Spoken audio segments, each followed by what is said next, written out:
Welcome to the IRS Solution Attorney Show. If you have problems with the IRS, don't focus on the negative, focus on the solutions. With the IRS Solution Attorney, Darrin T. Mish. For over 15 years, he's been helping taxpayers with IRS problems reclaim their lives and their financial stability. Now, here's your host of the IRS Solution Attorney Show, Darrin T. Mish. Welcome to the IRS Solution Attorney Show. I am the host, the Solution Attorney, Darrin T. Mish. I'm your co-host, Katrina Migwell. Are you thinking about that one today, Darrin? It seemed like you were paused a little bit. No, I was laughing because normally I intro the show, and so you kind of threw me off. I'm supposed to say welcome, and you say it. You were just sitting there, so I wasn't sure. You looked a little stunned. Yeah, well, I am dazed and confused from time to time. I've done it. Else. Remember, we had a show a little while back where I didn't even say my name. You're like, who are you? Well, I think probably the best thing about the show is the relationship that you and I have and just the fun that we have when we're doing the show together. Yeah, we'll spare you the details on the chickens and all that kind of stuff today because we actually have a lot of stuff to cover. There's people tuning in who've never heard the show, and now they're like, chickens? Chickens. Number one, what are these people even going to talk about? And number two, what do chickens have to do with it? Well, we talk about chickens because Darrin has a farm, but you'll have to listen to the show on the podcast to get that story. Yeah, I'm like an amateur chicken farmer who makes lots of mistakes and has no idea what he's doing. Although, the chickens are all safe. Raccoons have not entered the new chicken coop, so that's really fantastic. And we promised on the prior show we were going to talk about offer and compromise and how it works, and I know it's going to take a long time, so let's get started. Okay, so that's the topic of the show. What is an offer and compromise, and how does it work? So an offer and compromise is an agreement between the taxpayer and the IRS that settles the taxpayer's tax liabilities for less than the full amount owed. So basically, it's a deal. You can make a deal to settle for less with the IRS. I mean, that's fantastic. I love them.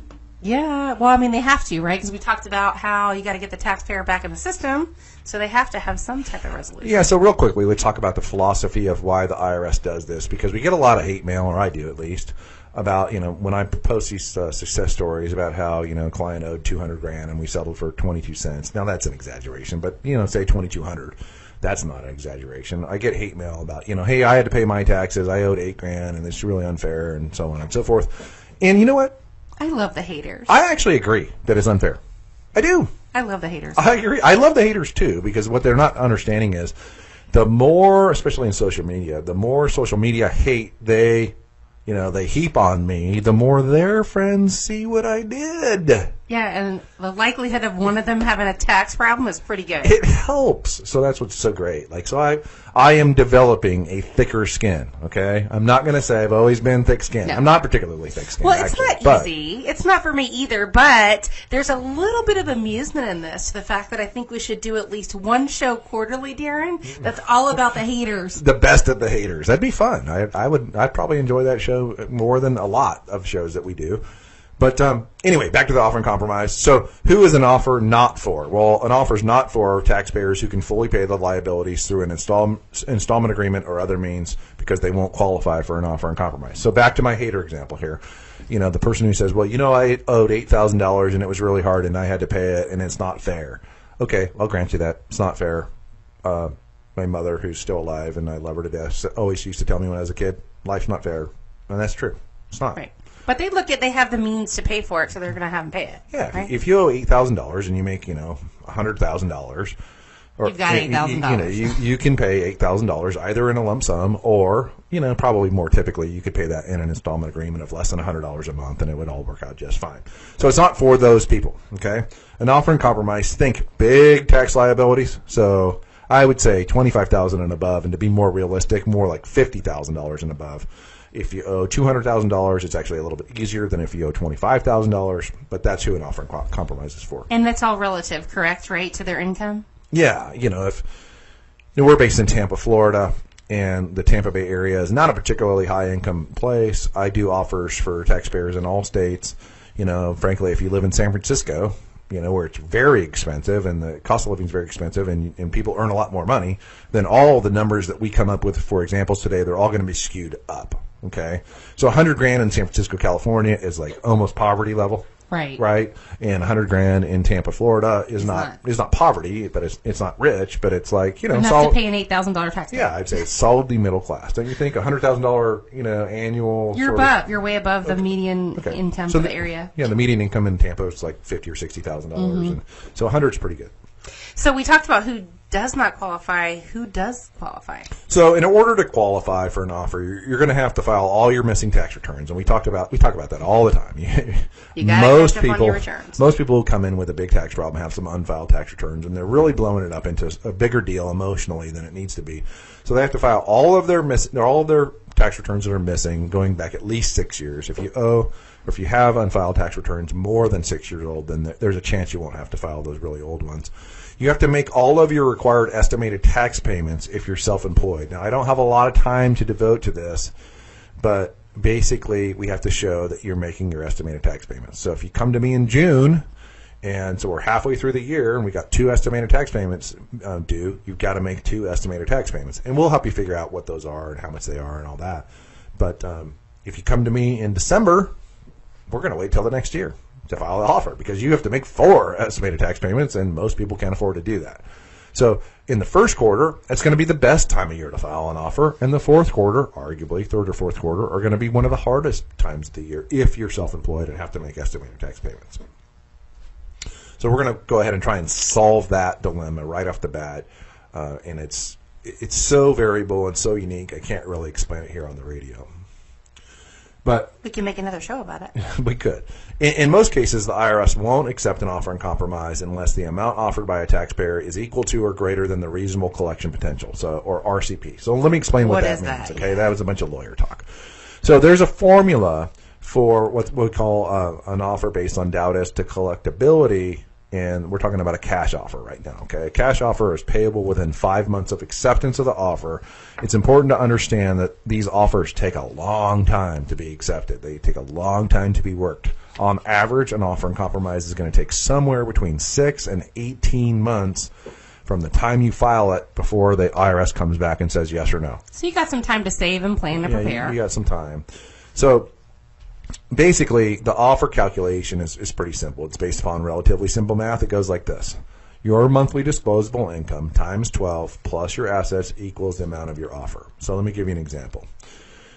If you had $300 a month disposable income, 300 times 12 is $3,600. Let's assume you have no assets. Your offer amount is $3,600. Okay. But if I've got $50,000 equity in my home, I'm going to add that to the $3,600? Yeah, then it would be $53,600. Okay. Pretty simple math. Now, what does monthly disposable income mean? Since I deal with this every day and have for 18 years, sometimes I forget to define stuff. So, your monthly disposable income is the difference between your gross income, which is everything, minus your allowable expenses, which are things like your housing and utilities, your car payments, your taxes, your food, clothing, and miscellaneous expenditures, your health care, things like that. Keyword there is allowable. Yeah, the keyword is definitely allowable. What things do people think are allowable that are not? Well, for example, every single county in this country has a chart for your housing and utility expenses. So this is your housing and utilities. So it's your mortgage or your rent payment plus your electric bill, plus your gas bill, plus your water bill, plus your garbage, all that stuff. So every county has a chart, and then the chart says, has a different number for if you're living alone versus if you're living with, I think, a family of 6, and it kind of stops at 6. After 6, they just give you like $195 extra for each additional person and carry on. But, in the Tampa Bay area, if somebody had a $3,700 a month house payment for a family of 4, you're going to be grossly over. So, I'll give you an example. The family of 4, depending on the county here in the Tampa Bay area, you're probably going to be allowed somewhere between like $2,200, probably roughly about what you're going to get. So if you're trying to claim, if your actual housing and utilities is $3,700, it's going to throw us off. It's going to mess us up. And one of the benefits to coming to somebody like me who does this for a living is very few people walk in off the street perfect offer candidates. Okay, I mean. The standards are so draconian. Love that word, by the way. They're so strict that very few people live their lives according to these financial standards. And so one of the things we can do is we can look at how your financials are now, and then we can make simple suggestions to make your financials better for an offer. There's nothing illegal, unethical, or immoral about us planning arranging your finances so that you get a better deal. Well, you're planning how to solve it, fix it, and get them back on the straight and narrow. And you kind of alluded to this a minute ago where you said, the IRS is more concerned about getting you into the system. And that's true, okay? So if you owe the IRS $250,000 and you've been out of the tax system for 10 years, they're actually way more interested about getting you back into the system than getting the $250,000 because they know they're not going to get that money. Right. All right, so when we come back, you want to talk a little bit more on this reasonable collection potential and how the IRS gauges that? Sure. All right. Well, you're listening to the IRS Solution Attorney Show. Stick around. Mr. Darrin Mish is going to dive into a little bit more of those logistics. If you want to get him, his off-air number is 888-GET-MISH. That's 888-438-6474. We'll be back in just a minute. Welcome back to the IRS Solution Attorney Show. I am the IRS Solution Attorney, Darrin T. Mish. And I'm your co-host, Katrina Madewell. Thanks for hanging out through the break. We appreciate it. Today's show is all about what is an offer and compromise and how does it work. And during the last segment, we talked about the calculation that the IRS uses to determine the amount of the offer. And it goes like this. Monthly disposable income times 12 plus assets equals the amount of the offer. So the example that we used was if your monthly disposable income was $300, 300 times 12 is $3,600.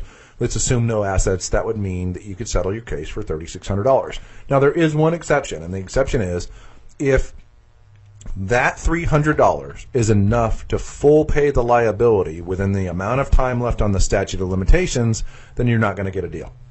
And so what that means is bigger cases are actually easier to settle than smaller cases. So let me try to give you an example. Well, like earlier, you said the person had 7 years left. Okay, so I'm going to give you a little bit better example. You have $300 a month disposable income, and you owe $25,000. And that's what makes $25,000 cases really hard because let's say you had 10 years left on the statute of limitations and you just had that $300. So you would normally think, well, that 300 times 12 is $3,600. They're going to cut me a break and let me settle this for $300 or $3,600.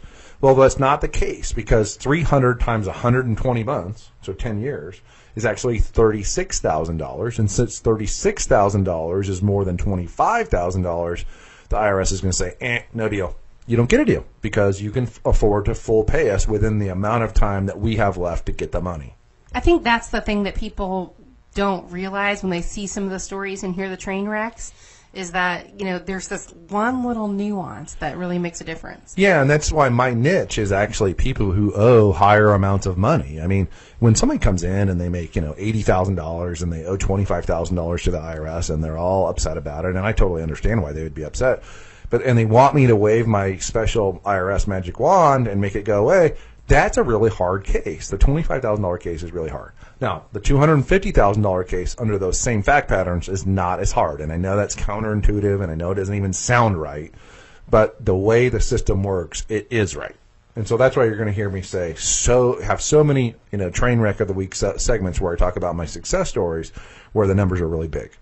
Right. Because it's just somewhat easier. So what are the 3 rules, if you will, that the IRS will actually accept the offer and compromise? Okay, so there's 3 different types of offers, and that's what you're really asking. What types of offers are there? The first is called an IRS doubt as to liability. And in this type of offer, which is relatively rare, I've done a couple, but not that many, you're trying to assert that, hey, IRS, I don't owe you this money. Now, that's not saying, the interest and penalties are unreasonable, because we know they are. That's not what we're saying here. We're actually saying, I don't owe you this money because, A, you've got the wrong person, which happens sometimes. You might have a junior and senior where they can, confuse the Social Security numbers. That happens sometimes. Not that often, but it does happen.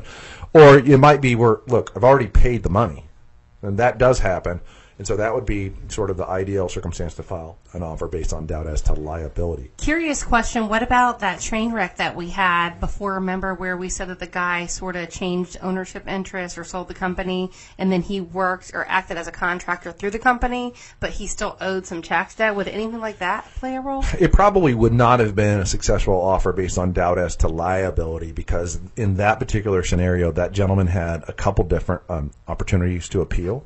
And I think actually did. And the IRS still came back and held in their favor that he did owe the money. And so that's why I didn't pursue a offer based on doubt as to liability in that case.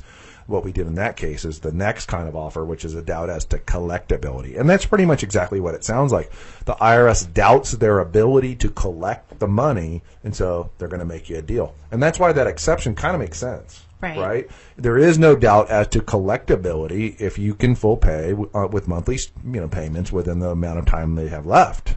And so when I talk about an offer and compromise, 99% of the time I'm talking about an offer based on doubt as to collectability. Now, let me circle back to the doubt as to liability real quick. You know that calculation I gave you, that doesn't even count. It goes out the window. You just get to pick a number, $100, whatever. So, and the doubt as to collectability is where you have the monthly disposable income times 12 plus assets equals the amount of the offer. The third type of offer is something called effective tax administration. And I don't really like this very much because it doesn't really tell us what it is. But an effective tax administration offer is based upon a fact pattern where taxpayer can afford to full pay, but it would be unfair to make them do so. So I'll give you sort of the classic example is, and this happens a lot down here in Tampa, you'd have the senior citizen living on fixed income, lots of equity in their house, right? So they have $100,000 equity in their house and they owe $50,000 to the IRS, But if you had them take that $50,000 out of the equity of their house, assuming they could, then they couldn't afford to live there, and they couldn't really afford to live anywhere. And so sometimes, although rarely, the IRS will accept an effective tax administration offer and cut a deal in that scenario. Yeah, I don't think I've ever even heard of that. We've never talked about that. Done a couple. They're really rare across the country. I'm plugged into lots of guys who do what I do, and it's like a big deal. When one of us gets an effective tax administration offer, it's like we're all bragging and, it's exciting times. Wahooing and stuff like that. So that's an effective tax administration offer. And I'm sure this is like super complicated for most people, so I just want to give out your off-air number again because some of these things are way too in-depth to even chat about on air. So they can get you at 888-GET-MISH. That's 888-438-6474. You can visit the website at getirshelp.com. You can also subscribe and download the podcast at the Apple iTunes store as well as the Android store. And you can also download our app, which is essentially the podcast, and it's available on iTunes and the Android store as well. So, forms to use. Do you want to jump into that, or is that's usually what you guys handle? But well, let's just talk about it because we're not here to hide anything, And if my philosophy is, if anyone listens to my show, our show, and actually is able to help themselves, then I actually feel pretty good about that. Well, you're here to be a resource. That was kind of the whole reason for starting the show. Yeah, I really do. This is a lot of people are going to think this is corny and maybe even insincere, but I can assure you it's not. I believe in treating people the way I want to be treated, and I try to live my life like that, and I fall short like everybody does, but I try to treat people the way I want to be treated. And if I was listening to this show, I would kind of want to know how to do it, if nothing else, as an overview, so I could kind of understand more about it, so I could make an educated decision. Should I hire somebody, or should I just try to do this myself? Well, not to mention, we already talked about the fact that if you owe a $10,000 or $25,000 tax liability, it's a lot harder to solve, so it might make sense for someone to try to use these resources and do it on their own. Yeah, and frankly, if you owe $8,000 and you don't have any unfiled returns, I don't really want the case. And that sounds harsh, but well, I mean, you'd essentially be taking their money without offering them a lot of help. Well, and the thing is that that case is harder in a lot of respects than an $80,000 liability, and there's not a lot of fee there to still make it make sense. And so I don't want to represent people where the fee doesn't make sense. Right. Because then they're just unhappy, and I'm unhappy because the case is harder, and so on and so forth. But I try to help everybody if I can. So let's talk about the forms. You need to fill out something called a 433A. You can download all these forms from the IRS, by the way, and their website is irs.gov. So you need a 433A, which is called a collection information statement, and that's where you fill out your personal income and your personal expenses. Now, if you're self-employed or you have a corporation, then you're going to also have to fill out a 433B. And B stands for business. So you have to fill out the 433B first, and then you can fill out the 433A. And what the 433A is attempting to do is it's attempting to show what your monthly disposable income is so that we can plug it into that equation, right?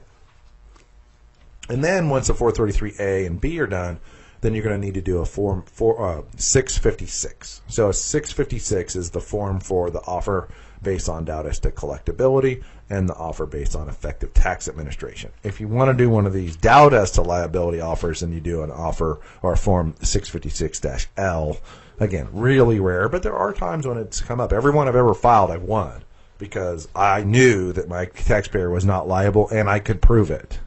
So again, it's not the run-of-the-mill person who says, or the run-of-the-mill situation, because there are no run-of-the-mill people, but it's the run-of-the-mill situation where a person says, it's not the taxes, it's the penalties and interest. We're not talking about that. We're talking about, no, you don't understand. I already paid, and they lost my check. Right. That happens. That kind of thing happens. But I probably, in that case where they lost a check, I probably wouldn't file an offer. I'd probably just go find the check. Right. You know, I just get the transcripts and I just find the check and solve it that way. So can we stick a quick little, like, can we upload these or link to these on the IRS website? Can we stick these in You mean on the my IRS website? Solution page? Facebook Sure. page? We can put some links to the IRS website on the IRS Solution Attorney. Because, you know, page. I'm just thinking talk radio, a lot of times people are in the car, they're in and out, they're like, whoa, I'm not even going to remember these numbers, let alone where to get them. So we'll post them for you. Sure, we can do that for sure. All right, so hop on over to the IRS Solution Attorney Show, and we'll post those up there for you. It's about that time where we do have to roll to our next break. But when we come back, we'll talk about what's next, and you can reach Darrin at his off-air number at 888-GET-MISH. Again, that's 888 438-6474. We'll be back in just a moment. Are you suffering from IRS problems? Do you owe back taxes you can't pay? Is your paycheck or bank account being levied? Or maybe you haven't filed tax returns in years and simply don't know what to do. This is Darrin T. Mish to tell you that if you're tired of IRS problems hanging over your head and are ready for a fresh start, we may be able to help. Call the law offices of Darrin T. Mish at 888-GET-MISH, 888-GET-MISH. I can help you file old tax returns, work to release tax liens or stop wage levies, even negotiate deals to pay off back taxes at a discount, sometimes for pennies on the dollar. Hey, let's face it, these days it's not hard to get into tax trouble. A divorce, failed business, health problems, you name it. The point is, IRS problems may be solved if you're willing to take the first step. Call for a free consultation at 888-GET-MISH. That's 888-438-6474. Or go to the web at getirshelp.com, because the one sure thing is, IRS problems don't solve themselves. So get Mish. 888-438-6474. Principal Office, Tampa. Welcome back to the IRS Solution Attorney Show. I am the IRS Solution Attorney, Darrin T. Mish. And I'm your co-host, Katrina Madewell. Thanks for sticking around during the break. In today's show, we're talking about what is an offer and compromise and how does it work. So for a brief recap, an offer and compromise is where you get to make a deal with the IRS to settle for less. I cannot sit in my car, Katrina, and listen to the radio without hearing an ad for a tax resolution company who offers this service to try to make a deal with the IRS to settle for less. And one size does not fit all, I can assure you. I hear them all day long, and it just kind of makes me crazy because an offer and compromise is not the solution for every single person who owes money to the IRS. And that's one of the things we're talking about here today on the show is when it might be appropriate for your situation if you owe the IRS tax money. So what's next? We talked about a lot of the forms. We'll post those to the IRS Solution Attorney page. Yeah, that's we can post it on the IRS Solution Attorney Facebook page, or there's actually a website for the IRS Solution Attorney show. That's at irsolutionattorney.com, where you can also catch up with the past episodes and whatnot. We post every episode at the irsolutionattorney.com website. And there's also a link on my main website at getirshelp.com. So the next thing that we need to talk about is, well, how much does this cost in terms of filing the offer with the IRS itself? It costs money to do that? Yeah, it does. There's actually a $186 filing fee, and then you have to put a 20% down payment for whatever you're going to offer to the IRS. So let me give you an example. If you're going to offer $1,000 to the IRS, because that's how the math works out, it comes out to a perfect $1,000. You're going to pay a $186 filing fee, and then a 20% of the $1,000, so $200. And you're going to submit those checks when you file the offer and compromise with all of the documentation that's required as well.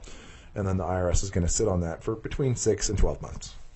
And why do they require that? Just to make sure that things aren't clogged up in their system with nonsense? Well, they require this because in the past, before they had this requirement, people like me would file offers that had no chance of success.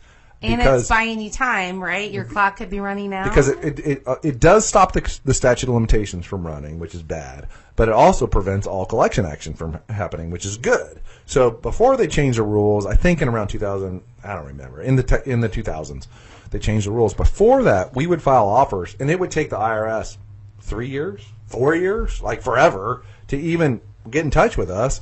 And it was just a great way to just kind of get the IRS off your back and keep them off your back. So now, I forgot to say this. There's also a 2-year time clock that the IRS has to work these offers. They got to render a decision within 2 years. If it goes 2 years and a day, it's deemed accepted as filed. Right. So what that means is, you file an offer for $1,000 and 366 days goes by, then it's accepted at $1,000. Now, does that happen? I don't think so.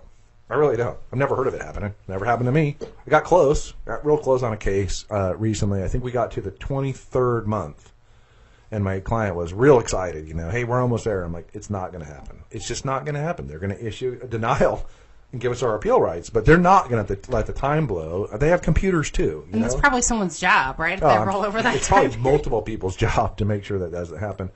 But one can never underestimate the government. It probably has happened, but it's never happened in any case I've heard of. So is there ever a time the application fee is not required, or is that just always? Yeah, there's a couple times when it's not required. If you file one of those doubt as to liability offers, that's the type of offer where you're trying to assert, hey, I don't owe the money. I'm the wrong John Smith. Right, I'm the wrong John Smith. I've never represented a John Smith. I've represented some people with pretty generic names, but I don't think I've ever had a John Smith. You know what I mean. I think I had a John Doe once. But anyway, if you're filing one of these doubt as to liability offers, there's no application fee and no down payment because it's almost like saying it's not you. Yeah, you're like, hey man, stop, hold everything. This is not me. It's not fair. So they don't require a fee for that. The other type of time that they don't require a fee is if you're below the federal poverty guidelines. Actually, if you're below 250% of the poverty guidelines, then you don't have to file. You don't have to pay the fee. And frankly, it's kind of low. It's very low income, and we have software that tells us automatically if you have to file a fee or not. So it does come up. It's not super common. So let's talk about the different kinds of payment options that are available. There's the lump sum cash offer, and that's what we've been talking about the most, and that's what we talk about, quite frankly, the most often here on the show. And that's a cash offer payable within 5 months of acceptance of the offer. 5 months, same as cash. Yeah, it's like 5 months, same as cash. So, but Except remember, for more time. It's minus the 20% that you already put down. Okay. So if you offered $10,000 and you put $2,000 down, then you have 5 months to come up with the $8,000, right? Okay. Perfect.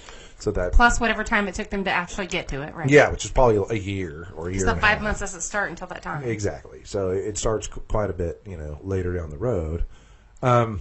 The other type of offer that's available is called a periodic payment offer. And so what that is it actually gives you 24 months to full pay the balance. Now that sounds pretty good. And when people first hear about that, they're like, well, why would anybody do cash when you only had 5 months when you can do a periodic payment offer, which is 24 months? Let's say what's the difference? Well, here's the deal. Here's the kicker. Remember, it was monthly disposable income times 12 for the cash offer, right? Well, for the periodic payment offer, it's monthly disposable income times 24. So it's double. Okay. Okay? So most people, that doesn't make any sense because that's kind of a silly scenario. But this is when it does come in handy, okay? Let's say I have a client that owes – let's say I have a client and they have essentially no monthly disposable income. The offer is going to be predicated basically or calculated basically just on assets, okay? So what I'll do a lot of times is I'll file that as a cash offer because I don't have to make any payments while the offer is pending. Because in a periodic payment, you do have to make the payments while the offer is pending, which is terrible. Because what happens if it's denied? You still made all those payments, right? So what we do is we file, let's say you had $50,000 equity in your house and you owe $250,000 to the IRS. So what we would do is we'd file that as a cash offer, okay? We pay the 20% and kind of get the clock ticking. And when the IRS came back and said they would accept it, at the very last minute I'd say, hey, let's switch that over to a periodic payment offer and pay that out over 24 months. And they always say, okay. So they go for it? Yeah, they do it every time. So wow. So that works out well. And so that's when we would do a periodic payment offer is when, the amount of the offer is based on assets, the value of assets, not monthly disposable income. But I guess 24 months is better than 0 months, right? Yeah, for sure. And in that scenario, paying $50,000 out over 2 years, which is also kind of a stretch, right? But if you could do that, that's better than trying to pay $250,000, because you're getting like 80% off.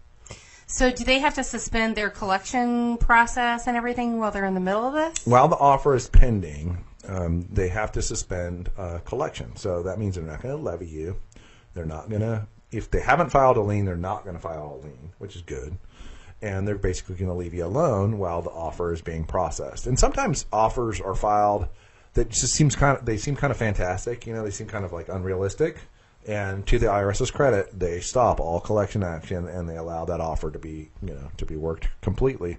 And so that's one of the big benefits of filing an offer. Now, the counterbalance of that benefit is that the statute of limitations is suspended. So let me back up and explain what the statute of limitations is. The IRS has 10 years from the date the tax is assessed. So you can think of that as when the return is filed with the balance due. They have 10 years from that date to collect the money. So when you file an offer in compromise, and let's say it takes 2 years, then that 2 years doesn't come off of the 10. It's just there waiting on the back end if the offer's not accepted. So it doesn't run while the offer's pending. So that's the downside of it, but... That would be the downside.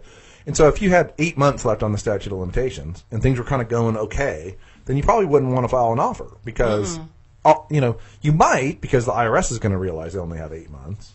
Okay. But can you wait till they make the first move? Yes. And we do that all the time. Okay. Yeah. I was going to say, I hope so. If the IRS is, there's a revenue officer, he's showing up at your house or your work and he's breathing down your neck and you got 8 months left on the statute, yeah, you might want to file an offer because it's going to make him go away.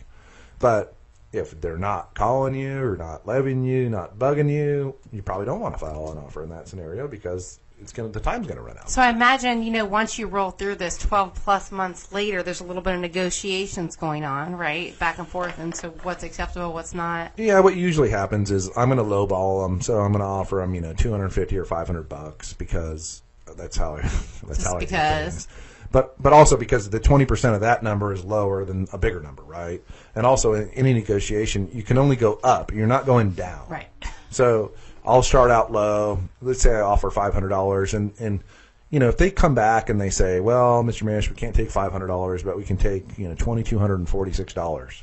Typically, I stop negotiating. Okay, right. I mean, like they've already given you something they'll take. Yeah, they've gave us a smoking deal. I call the client and go, "Hey, they'll take $2,246. What do you say?" And you can't say no. So that's the deal. So once the IRS is saying, "Yep, we'll take this number," then what? Then it takes a month or two for them to give the final paperwork that says it's accepted, because technically that person who's making that decision, they're only making a recommendation as to acceptance. They can't actually accept it. So they have to send it up to management or whatever, and then that takes a month or two to get sent back down, and then the client will eventually get an acceptance letter, and then the 5 months runs from the date of that letter. So once they get that letter, they have to start making the payments right away? Well, if it's a cash offer and they have 5 months, they don't have to make any payment. But I mean, can they make payments over 5 months, or sure. They can do whatever they want? For sure. The way we write up our offers is they have 5 months to pay, and they just have to pay it within the 5 months. Now, what happens if they run over that 5 months at all? Are they lenient, or if you're a week over that, does it matter? By the time you've got an accepted offer, the IRS has something invested in that offer being a success. Okay. So sometimes there is a little bit of lenience, and sometimes if there's a dramatic change in circumstances, they might work with you a little bit. But by and large, you've signed a contract that says you will do X, and they expect you to do X. So I've seen it happen both ways, where there was some leniency, and I've also seen it where they're like, "Nope, that's it. It's defaulted." And what happens when an offer is defaulted is that all of the remaining tax, penalties, and interest to now, it now comes back. They come back like a boomerang, baby. I had one client one time, really nice couple, super nice couple, and we filed an offer in compromise. We got them a good deal, and they defaulted. I forget how they defaulted. They probably didn't file tax returns or something, but they defaulted. It all came roaring back. It was a huge number, too. It was like $250 or $300,000. All came roaring back, and I've never done this before, but we filed a second offer. And they took the second offer, and the taxpayers paid it, and they didn't default it. And you're I'm going to kill you if you don't keep this thing current. It all ended happily ever after. But there was times when I was losing hair faster than normal dealing with that situation. But they were really nice people, and that's what helped, is that they were so nice that you want to help people out who are nice to you. Well, it's about that time. We have to take a quick break. When we come back, we're going to talk about the right to actually appeal this. And if you want to get Darrin at his off-air number, he's at 888-GET-MISH. That's 888-438-6474. Again, that's 888-GET-MISH. Stick around. We'll be back in just a moment. Welcome back. You're listening to the IRS Solution Attorney Show with the IRS Solution Attorney, Darrin T. Mish. And I'm your co-host, Katrina Madewell. Thanks for hanging with us. Today's been a fascinating conversation. Yeah, Actually. if you owe taxes to the IRS, and this is probably a fascinating topic. If you don't owe taxes to the IRS and you don't ever think you will, it's probably the most boring thing you've ever listened to. But we're hoping you at least learn something so that you can maybe refer somebody you know. Absolutely. So today we're talking about what is an offer and compromise and how it works. An offer and compromise is where you can make a deal to settle for the IRS. The IRS will make a deal under the right circumstances with taxpayers. And I've done, deals where they've wiped out, 95% of the tax liability. But it depends, right? It depends on your facts and circumstances. It always depends. So you've gone through this whole process. You made her an offer and compromise. The IRS came back. What if you still don't agree? So if the IRS formally rejects your offer and compromise, and this happens quite a bit, if they reject it, then you have the right to appeal. So you have 30 days to appeal from the date of the rejection letter, and there can be lots of reasons why you would disagree. Maybe their math is off, or maybe they didn't allow expenses that should have been allowed, that type of thing. So you file an appeal, and I believe the form number is 13711, but don't quote me on that. But I think that's the offer appeal paperwork. And you send in that offer appeal with your updated documentation and your proof and your argument and whatnot. You're going to want to send that to them, U.S. certified mail or some provable method. Otherwise, I don't know how, but anything that isn't provable, trackable, it's going to get lost by the IRS. They're going to say it was not timely filed, and imagine that. And you're going to have a problem there. But if you file it, if you send it in certified, that should be fine. So in the offer appeal, again, it's monthly. In most of these cases, it's monthly disposable income times 12 plus your assets equals the amount of your offer. So and sometimes the IRS, you didn't prove. For example, you claimed life insurance as a monthly expense, and you didn't show them any proof that you were actually paying the life insurance. So you would provide the proof that you were paying the life insurance, and you probably win that argument. Okay. But that's basically, it's not horse trading. Like when you think of a personal injury attorney, you kind of think of a personal injury attorney calling up the insurance adjuster or even the insurance company's lawyer and saying, okay, look, let's make a deal. My guy's hurt real bad, and we want $1 million, and you guys want to offer $100,000, and let's cut it in the middle. Let's do $500 and call it a day. That's not how it works in my world at all. In my world, we can't just say, well, how about we just compromise and make this go away. No, we have to argue about minutia. We argue about, the allowable expense in this case, we claimed $137, and you said we can only take $80, and okay, I agree, $137 isn't enough, but $117 is the right number. I mean, that's the kind of thing we argue about because it all matters when you plug those numbers in at the end. So a lot of times also, and we haven't talked about the fact that taxes can be discharged in bankruptcy in this case or in this show, but taxes can be discharged in bankruptcy. So sometimes if the IRS won't take my, always super reasonable offer that I make when I file an offer, then on the appeal we will threaten bankruptcy, and that works quite a bit because if the IRS is going to get zero in a bankruptcy and we're offering $25,000 say, then the IRS will typically take the $25,000 over the zero, which makes me kind of proud to be an American because at least that's like a reasonable financial decision that that the government's making on behalf of taxpayers. And there's times when they actually just return your offer to you, right? Yeah, there's a situation where it's called the IRS can actually just return your offer.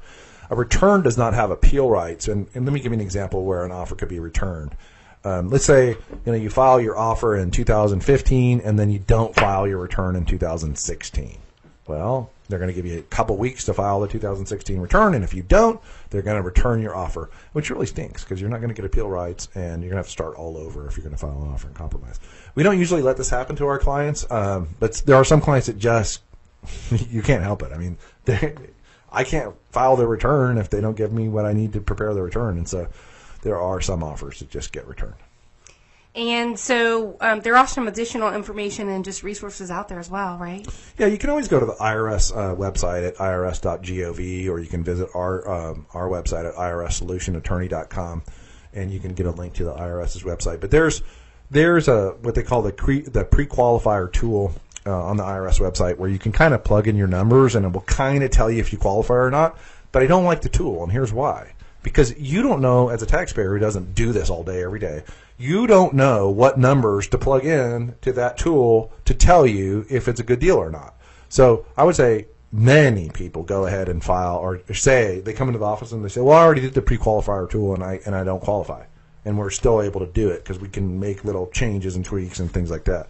And this is exactly why they need an attorney. Yeah, exactly. Because I've been there, done that, done it a lot of times. I've done thousands of offers, and I know what I'm doing. Give a little bullet point list real quick. Of why you need an attorney. You know, you need it because it's complicated, okay? And we're going to handle the negotiations. You're not going to have to talk to the IRS if we do an offer for you. We're going to keep the IRS off your back while the offer is being prepared and filed, frankly. We have a track record at my firm of having good success. If you listen to the show, you know there's a train wreck of the week at the end of every show. We're going to get to it in about 30 seconds, I think. And, I have a lot of experience in knowing when offers hit snags, I know how to handle those snags. Sounds like it's about that time. We're right on time. It's about that time for the IRS train wreck of the week. This is the segment of the show where we talk about somebody who came in and, frankly, their situation was just a train wreck. And after I got involved, we managed to solve it for him, basically. So in this case, I don't have much time today, but I don't need that much time in this particular case. I had a doctor who was living in the Virgin Islands, okay? And the IRS filed what's called a notice of deficiency saying that he owed over $201,000 to the IRS. Now, here's the little deal here. Here's the little technicality, is that residents of the Virgin Islands don't pay taxes to the Internal Revenue Service. They pay taxes to the Virgin Islands Taxing Authority. Now, they pay taxes at the same rate, okay? But they file their returns in the Virgin Islands, and that money's supposed to stay in the Virgin Islands for Virgin Islands, priorities and budget, okay? But in this particular case, this doctor had some insurance 1099s that were issued from the mainland of the U.S. to his practice, all right? So when the IRS when the IRS saw that, they went ahead and tried to assess over $200,000 to him personally. Now this happened to this gentleman like 2 or 3 years in a row, and I've handled all of them with success. But in this particular case, the IRS issued a notice of deficiency, which meant we had to sue the IRS because we disagreed with them. So long story short, it's not every day that you hear an attorney say they're going to sue the IRS. So long story short, we sued the IRS, and the other day they called me and they said, we concede. Your client owes zero. Big fat zero. So, all right. What was that initial number? $201,000 in change. Wow. Went down to zero. Okay, so let me just go back to that list. That's why you need an attorney right there. Yeah, absolutely. It was one of those deals where I knew that he didn't know, and he knew he didn't know, quite frankly. He just didn't know how to get the IRS to agree he didn't know. Oh, you're listening to the IRS Solution Attorney Show. If you want to get Darrin, his off-air number is 888-GET-MISH. 888-438-6474. 888-GET-MISH. For this week, we're out.